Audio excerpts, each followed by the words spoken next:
Magandang hapon, Binibining Calderon. Ako nga pala si Christine Ngoa from BEd 2D. At ngayon, meron tayong i-interviewing isang ginang na nasalanta ng Bagyong Tino. So, ano pong pangalan nila, ma'am? Darlene, So, ilang taon na po sila? 50 At saan naman po kayo nakatira? sa Hubay, Liloan. So, ang liluan mo man na ang kanang pinaka kanang nakuan jud katong diri sa whole Cebu nga daghan jud ug namatyan.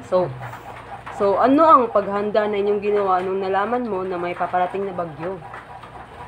Siyempre nag-prepare sa mga pagkaon. So like nangandam jud mo para sa like mga tubig ginana. So, Tubig. Pero mga common ra nga kanang kumpiyansa ra kay wala magtuong mo na ko rin tubig. So nung nanalansa ang Bagyong Tino, ano ang pangyayari na inyong naranasan? Madlok, Kay katong ay may taas ba to ang katong taas ang tubig hapita ni abot sa So, pagaliog na. pagaliog na sa inyuha, ma'am? Mm. So, pagkatapos ng bagyo, ano ang inyong ginawa upang makabangon sa trahedya? Balik trabaho dahil Bisag ka ng bisag dili pa ka ng malabangan dito? bisag tagaliog pa ang tubig niya kinahanglan lang ng trabaho. Balik ka Ngit sa trabaho. idea nga nakatrabaho ngit adianan nga makalusot ka paduong sa trabaho. Kung saan malagay trabaho way makaon.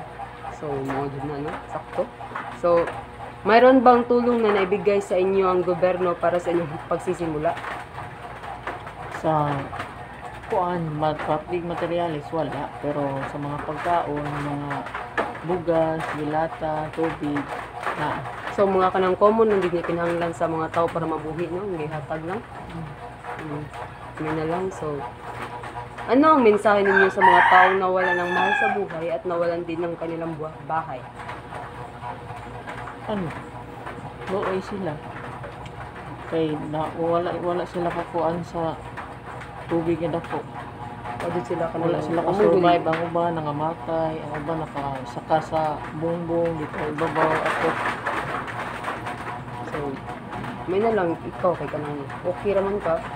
So, Okay ra pero nakuyawan sad kay naratol biya kay dako na biya tubig. yasad. So, ano ang aral ninyong nakuha pagkatapos ng bagyo?